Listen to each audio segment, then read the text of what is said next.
Il y a au Québec environ 150 000 entrepreneurs. Ensemble, ils dirigent à peu près 220 000 entreprises. Ils sont de tous les âges et ils font toutes sortes de choses.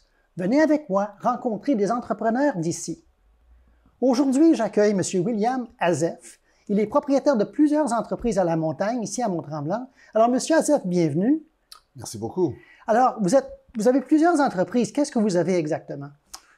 J'ai des entreprises à la station Mont-Tremblant. Alors, il y a Mission Liberté, c'est des jeux d'évasion. Mission Laser, des jeux de laser tag. Et le studio créatif, les céramiques où on peut les peinturer. Parfait. Et pourquoi avoir voulu créer des entreprises de ce genre? En fait, je m'intéresse un peu à comment vous avez parti tout ça. Oui, je suis une skieur passionné qui a voyagé à des stations partout dans le monde. Et quand j'étais plus jeune, c'était bien, je skiais puis je sortais au bar après. Mais après que j'ai eu des enfants, j'ai remarqué que c'est difficile d'amener des enfants au bar, puis il y avait moins de choses à faire en famille une fois que le soleil est couché. Alors, je cherchais des activités que je peux offrir à tout le monde à toutes les heures de la journée. Mais c'est pas tout le monde qui, en voyant qu'il n'y a pas de choses pour des familles, va en fonder. Pourquoi avoir fondé tout ça? Je suis quelqu'un que quand je vois une opportunité ou un problème, j'aimerais réagir, puis c'est mon tendance naturelle. Alors, comment vous êtes pris pour faire ça, pour partir à zéro, pour créer des entreprises de même? Mission Liberté, j'ai vraiment parti à zéro. Il y avait presque pas de jeux d'évasion à Québec dans le temps. Il y avait une à Montréal que j'ai essayé, puis j'ai tombé en amour avec le concept. Alors, j'ai juste décidé que je vais le faire sans avoir un plan trop. J'ai fait un plan d'affaires, mais sans avoir un plan comment opérer un jeu d'évasion. Puis j'ai découvert à tous les jours en faisant ça. Bon, un plan d'affaires, mais bon, pour commencer ça, il faut trouver de l'argent, il faut trouver son idée, puis un local et tout ça. Comment on se prend, comment vous êtes pris pour faire tout ça, pour essayer peut-être de donner des exemples à des gens qui voudraient en faire autant? Oui, avant de commencer Mission Liberté, je ne savais pas que j'avais développé des expériences pertinentes. Mais j'ai commencé à travailler à Grey Rocks quand j'avais 14 ans, 13 ans même, dans le camp de jour. Puis on a créé des jeux, on a animé des activités pour des jeunes. Puis j'ai laissé ça un petit peu en arrière après quand j'ai commencé mon carrière. Mais je suis allé reprendre les leçons que j'ai apprises dans l'animation et la programmation à Grey Rocks. Aussi, j'ai travaillé pour Tremblant dans le développement immobilier. Tremblant et Intro-West, en général, les stations de ski partout dans l'Amérique du Nord. Alors, ça m'a donné beaucoup de contacts. Alors, quand j'ai décidé que je voulais faire ça, j'ai pris des expériences, des contacts, des choses que j'ai développées sur 20 ans, sans avoir le but de faire un jeu d'évasion, mais qui m'a beaucoup aidé. En fait, vous soulevez un très bon point qui est qu'on peut avoir des expertises, des connaissances, sans vraiment savoir que ça peut servir à autre chose. Oui, absolument. Puis même une éducation. Comme tout le monde, on a décidé notre cheminement d'éducation quand peut-être on n'avait pas une idée exactement par où on voulait aller avec notre carrière. Mais ça m'a aidé. J'ai cherché une maîtrise en administration qui était quand même générale. Alors, encore là, j'ai pas pensé dans le temps que je vais faire des jeux d'évasion ou du laser tag, mais j'ai appris comment faire la comptabilité, lever les finances, les choses comme ça. Alors, ça m'a aidé quand c'était venu le temps pour commencer cette entreprise-là. Et comment vous avez démarré? C'est quoi les étapes que vous avez suivies pour démarrer ça?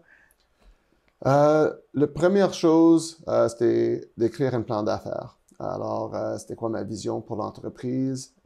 Puis, c'était intéressant parce que j'avais déjà eu quelques idées, puis j'ai travaillé, ça n'a pas donné. Et celui-là, quand je me suis assis pour écrire le plan d'affaires, je me suis assis après avoir fait dormir les enfants pour la nuit, vers 8h30. Puis je suis remarqué à 6h le matin, quand le soleil se levait, que j'avais travaillé toute la nuit sur le plan d'affaires, j'avais presque complété. J'étais tellement excité pour le concept que j'ai complètement perdu mon sens de temps. Puis ça a sorti assez vite. Et après ça, j'ai vraiment concentré sur trouver une bonne locale. Et j'ai tourné vers Tremblant parce que j'avais une expérience avec Tremblant, puis je voyage. J'ai vu le nombre de clients, puis le type de clients qui étaient attirés à Tremblant. Puis ça semblait être la bonne place pour moi. Est-ce que vous avez des partenaires ou vous êtes tout seul dans votre affaire?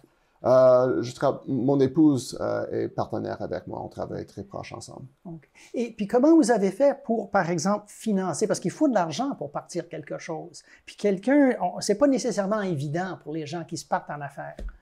Oui, c'était pas facile. J'étais chanceux que le BDC ont embarqué tôt dans le processus. Et aussi le CDE à Saint-Faustin, ils m'ont supporté avec le premier projet. C'est sûr, après avoir eu un succès, ça devient plus facile. Il y a une certaine crédibilité qui suit. Mais le premier, c'était pas facile.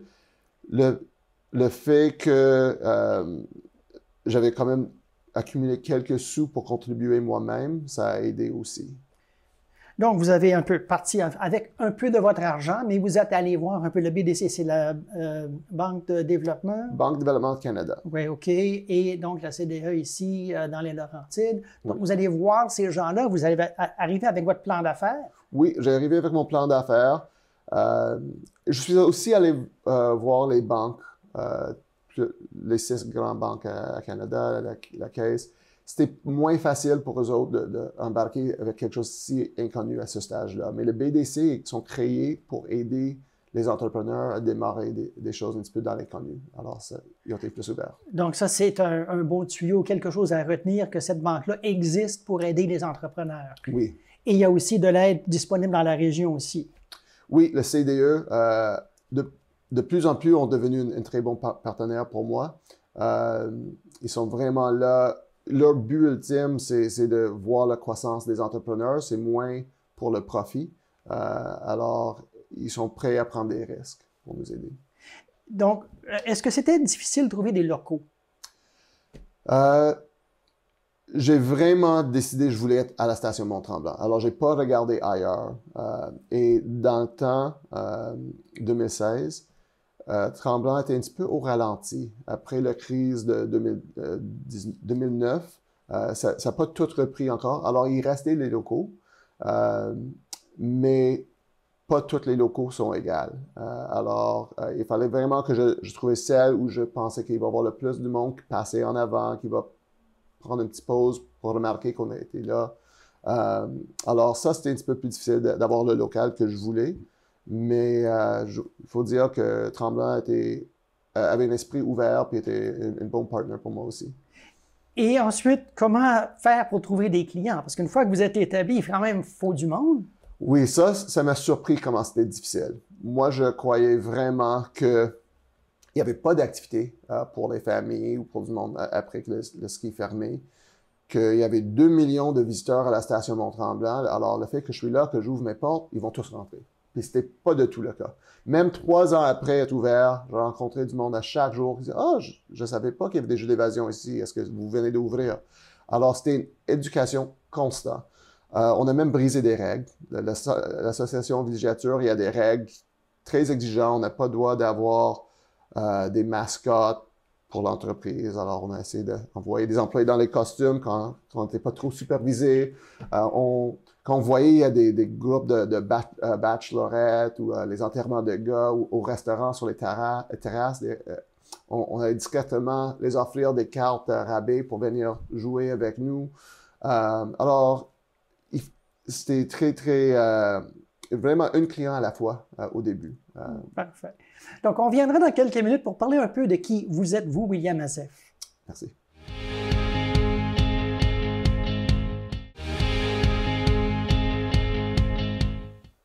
Je suis avec William Azef, qui est le propriétaire de Mission Laser et Mission Liberté, ainsi que le studio créatif ici à la station Mont-Tremblant. On parle un peu de comment il a créé les commerces, mais moi, là, maintenant, je vais lui poser la question, c'est qui William Azef? Qui vous êtes vous? Comment vous êtes arrivé à devenir un entrepreneur? Oui, je suis une père de 2 enfants. J'ai grandi à Tremblant. J'ai partagé entre Tremblant et Montréal. Alors, tous mes meilleurs moments étaient à Tremblant. Je faisais des compétitions de ski avec le club de ski à Grey Rocks, après ça avec le club à Mont-Tremblant. J'ai travaillé, même été président syndicat à Grey Rocks. J'ai parti pour quelques années après ça pour l'éducation, faire une éducation aux États-Unis, puis travailler pour IntraWest un petit peu partout, surtout basé à Montréal, mais partout où il y avait des stations de ski. Et maintenant, je passe mon temps à travailler avec mes entreprises, skier, faire du randonnée, puis vraiment essayer de profiter de tout que la région de Tremblant a pour offrir. Qu'est-ce qu'il y a chez vous en termes de caractéristiques ou de personnalité qui fait que vous avez voulu créer un commerce? Quelles sont les caractéristiques que vous avez qui vous aident? J'aime trouver des solutions quand je vois qu'il y a un problème. J'ai aussi une passion pour rendre les gens heureux. Mes employés vont même dire que j'ai une grande difficulté à dire non. Alors, des fois, c'est une force, des fois, c'est une faiblesse, mais pour être entrepreneur, il faut être capable de dire oui, des fois, même quand vous n'êtes pas certain si c'est la bonne décision. Est-ce que vous avez un exemple de ça que vous êtes capable de nous raconter? Oui. Alors, après avoir constitué Mission Liberté et ouvert Mission Laser, on avait une opportunité. Une de mes employées, Sophie Bécotte, est venue me voir pour dire le studio créatif est à vendre, ça fait 20 ans que ça existe, ça va moins bien, puis je pense que ça peut être une belle opportunité. Et je connais rien de céramique ou de peinture, je suis pas un artiste, je vais juste laisser comme ça. Mais j'ai regardé ça avec elle, puis on a décidé d'embarquer ensemble dans le studio créatif. Et finalement, ça a ouvert une autre façon d'être entrepreneur. Elle est une partenaire dans le studio avec moi, puis elle gère le jour à jour là, puis ça me permet de concentrer sur la partie où je performe mieux, comme les finances, les relations avec la montagne, les choses comme ça. Et c'était quelque chose que, honnêtement, j'avais peur parce que c'était tellement loin des choses que me passionnaient. Mais je commence à améliorer comme peintre. Alors, peut-être il y a le potentiel encore. Parfait.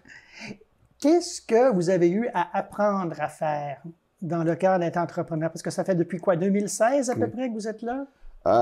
Oui. Alors, avant d'être entrepreneur, je faisais surtout le développement immobilier. Okay. Alors, puis j'avais pas des employés qui travaillaient directement pour moi. Alors là, je me trouve dans la haute saison avec 40 ou 50 employés qui travaillent pour moi.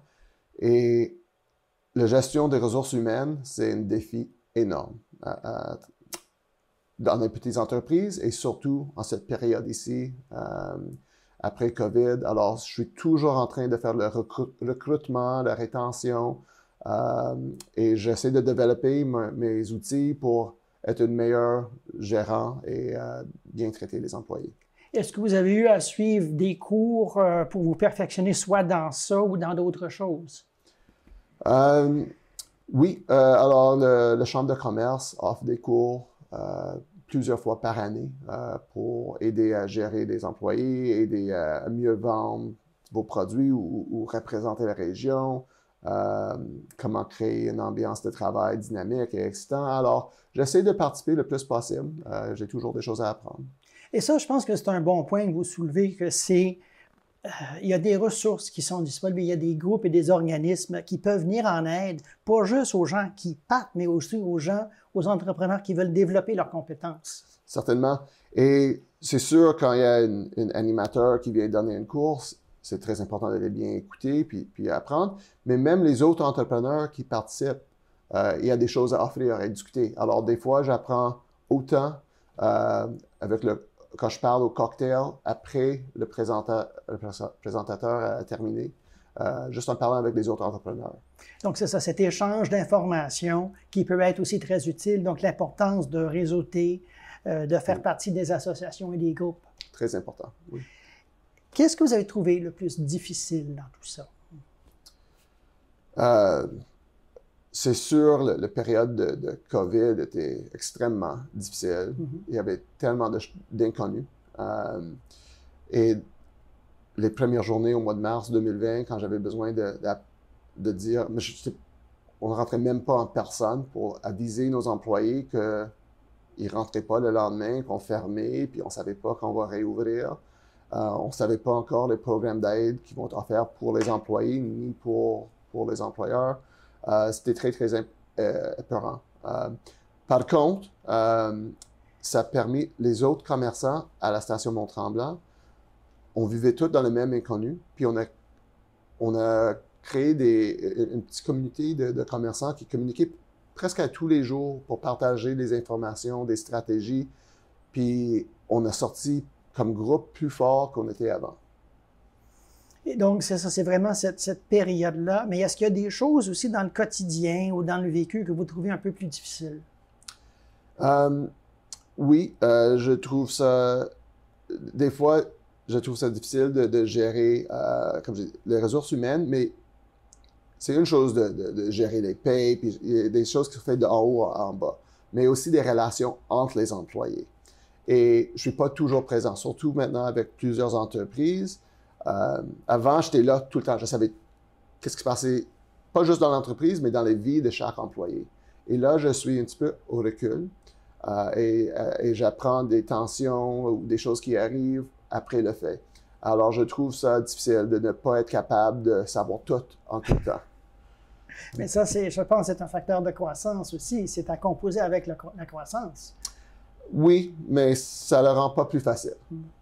Puis, pour inverser la chose, est-ce qu'il y a des choses que vous trouvez faciles pour vous? Il y a des choses qui sont de plus en plus faciles. Il faut dire qu'au début, comme j'essaie de faire tout moi-même. Et je me souviens, le 1er septembre, quand les choses ont ralenti un petit peu sur la station, puis je me suis permis de prendre une journée off.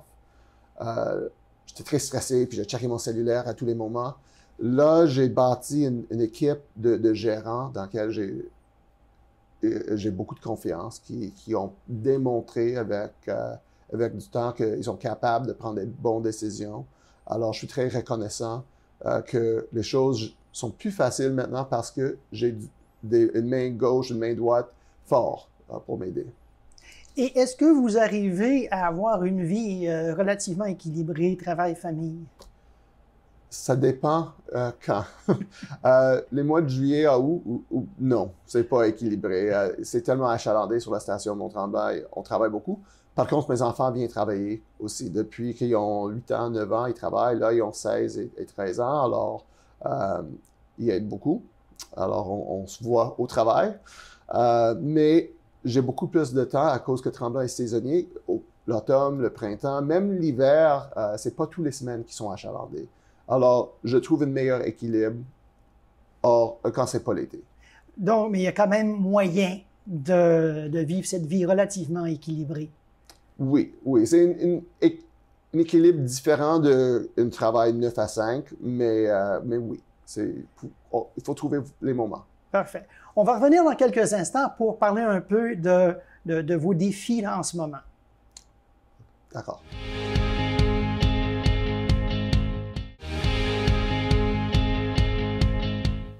Je suis avec William Azef, qui est le propriétaire de Mission Laser et Mission Liberté, ici à la station Mont-Tremblant.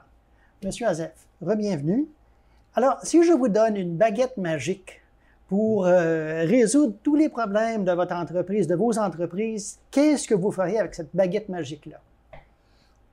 J'aimerais créer ou reproduire les bons employés que j'ai déjà pour en avoir plus. Je suis toujours à la recherche des employés qui sont passionnés et qui veulent venir nous aider à plaire notre clientèle. Donc, c'est ça. Vous avez peut-être laissé sous-entendre que vous avez des défis en termes d'employés ou de recrutement et de rétention de personnel. Élaborez donc là-dessus un petit peu. Oui. Alors, depuis toujours à Tremblant, c'est normal qu'à chaque saison, il faut un petit peu recommencer au début. Les employés qui viennent pour l'hiver, souvent, il y a une vague qui part, puis il y a d'autres qui viennent pour l'été qui part. Il y a des étudiants. Alors, il y a une rotation naturelle. Mais les dernières années, on vit une période où il n'y a simplement pas assez d'employés. Alors, on est toujours en train de chercher plus d'employés, essayer de les faire former, les préparer et garder assez longtemps pour qu'ils peuvent vraiment maîtriser leur rôle. Qu'est-ce qui ferait que ça serait intéressant pour quelqu'un d'aller travailler chez vous? Premièrement, c'est un endroit amusant. Notre but, notre objectif, c'est d'amuser les clients. Puis, on le sent dans nos activités comme employés aussi. C'est très important que nous sommes souriants et qu'on s'amuse. Puis, alors, on essaie de... on a des jeux pour notre clientèle, mais on a aussi des jeux qu'on joue entre nous pendant notre quart de travail. On a un abonnement au gym juste à côté dans le centre de villégiature.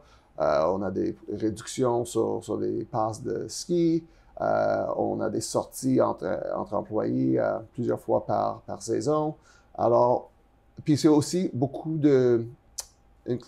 d'étudiants qui viennent travailler, surtout parce que nous sommes plus achalandés quand les enfants ne sont pas dans l'école, les fins de semaine, les fériés, les congés scolaires. Alors, si on peut aller engager du monde qui sont dans le secondaire ou dans le cégep, leur cédule, ça marche très, très bien avec le nôtre. Oui, on a aussi besoin des plus expérimentés, des gérants qui sont là à l'année longue. Alors, je cherche les deux types d'employés. Mais en termes de personnalité ou de compétences, qu'est-ce que vous cherchez le plus en ce moment? Nous sommes un employeur qui, comme j'ai dit, emploie beaucoup de jeunes. Alors, on ne cherche pas vraiment qui ont d'expérience de travail avant de venir. On peut les former, on peut les montrer. Mais je trouve ça important qu'ils ont déjà joué eux-mêmes. Si ils n'ont jamais joué un jeu d'évasion, c'est pas que ça les empêche d'apprendre, mais ça me montre qu'ils sont peut-être moins intéressés dans ce type d'expérience. Puis je suis inquiète que le client va réaliser que l'employé, c'est pas son passion. Alors, je veux trouver du monde qui aime s'amuser, qui aime jouer avec leurs amis. Ça, c'est parce que ça couvre pas mal de jeunes, ça. Vous dites que ça serait une qualité que vous recherchez quelqu'un qui aime jouer des jeux.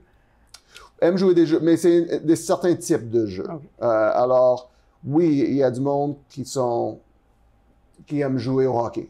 Okay. Puis c'est super, mais ça a moins rapport.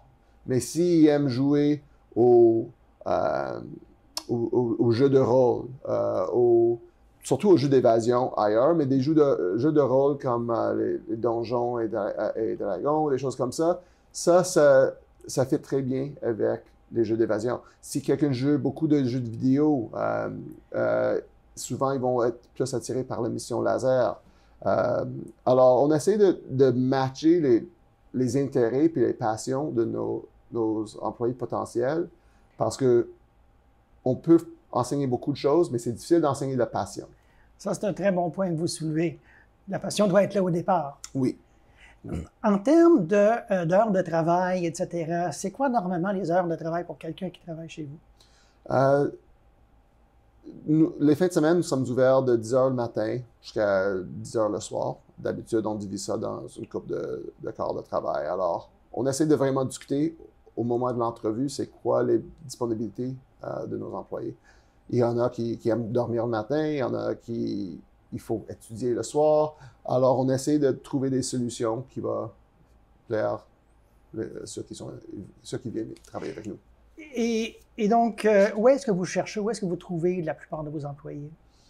C'est beaucoup des références. Alors, il y a les employés qui travaillent pour nous sont heureux. Alors, souvent, ils vont me dire « Ah, j'ai un ami qui cherche un emploi. » Alors, ça, c'est numéro 1. L'autre, c'est Facebook. Ça aide beaucoup. Pas juste les annonces, mais aussi dans les réseaux sociaux. C'est les parents des jeunes ici. Alors, mes enfants sont dans le club de ski à Tremblant. Alors, je réseautre avec les autres parents et ils vont mettre leurs enfants en contact avec moi. Un point à dire, c'est bon, il faut que j'utilise mes contacts, mais le moment que quelqu'un veut un job, c'est l'enfant lui-même, ou le jeune, je veux dire, lui-même, qu'il faut amener son CV, qu'il faut faire le contact. J'engage pas le mère ou le père, c'est vraiment, il peut suggérer à leur enfant, mais je veux avoir les discussions avec l'enfant. Parfait. Un très bon point à retenir. Avez-vous des conseils à donner à quelqu'un qui voudrait partir une entreprise? Oui. Première chose, c'est de faire un plan d'affaires, de vraiment poser la question, est-ce qu'il y a du potentiel? Combien est-ce qu'il faut que je vends pour avoir assez de revenus pour payer les dépenses. Avoir une bonne idée si ça va être quoi les dépenses, puis après que tu vois les revenus nécessaires, réfléchir, puis est-ce que le marché est assez large? Est-ce que j'ai besoin de 100% de marché pour atteindre ça ou 2%? Essayez de comprendre jusqu'à quel point c'est réaliste. Et si vous trouvez que c'est réaliste, après ça, il faut croire en vous, puis il faut prendre le risque. Mais aussi chercher toutes les possibilités, toutes les façons qui existent pour diminuer le risque. Si c'est pas nécessaire d'acheter un immeuble, loue un immeuble pour la première année. S'il y a un fournisseur qui sont prêts à vous donner du crédit, prendre du crédit d'un fournisseur, payer 30 jours plus tard, des choses comme ça va aider avec le cash flow. Souvent, quand le monde pense aux entrepreneurs, il pense à du monde qui prend toutes sortes de risques. Puis moi, je dirais un entrepreneur, c'est quelqu'un qui voit qu'il y a des risques, qui passe beaucoup de temps à trouver comment gérer ce risque et diminuer le risque. Donc, c'est ça. Penser un peu autrement pour minimiser les coûts, minimiser les risques. Mais une petite question, comment on fait pour savoir combien de parts de marché qu'on peut prendre ou les chiffres, combien ça coûte pour louer un immeuble? Comment on fait pour savoir ça? Alors, il y a deux questions. Pour les immeubles, c'est quand même, l'information est disponible. Vous pouvez chercher un agent d'immeuble qui peut vous informer. Il y en a qui spécialisent dans ça. Et tu peux jamais avoir trop d'informations. Alors, cherche beaucoup d'informations, puis regarde ça après. Et rapidement, en 30 secondes, je crois que vous offrez des rabais pour les gens ici dans la région. Parlez-moi de ça. Oui. Alors, on a toujours des rabais pour les gens de la région. L'autre saison, ça peut varier entre 10 à 20 %. Puis, du mi-septembre au mi-décembre et de mi-avril au mi-juin, on offre des rabais jusqu'à 50 % pour les citoyens de la région. Donc, sur présentation d'une carte de résident, c'est ça? Une carte de résident, une preuve de loyer. On est un petit peu flexible, puis on offre ça aux résidents de station, de Tremblant, mais aussi Lac-Supérieur, Saint-Faustin, Lac-Conception. On essaie d'accueillir tout. Donc, c'est un très beau point pour les gens qui nous regardent un peu. Donc, vous avez le potentiel d'un rabais à Mission Laser et Mission Liberté. William Azef, merci beaucoup. Merci beaucoup.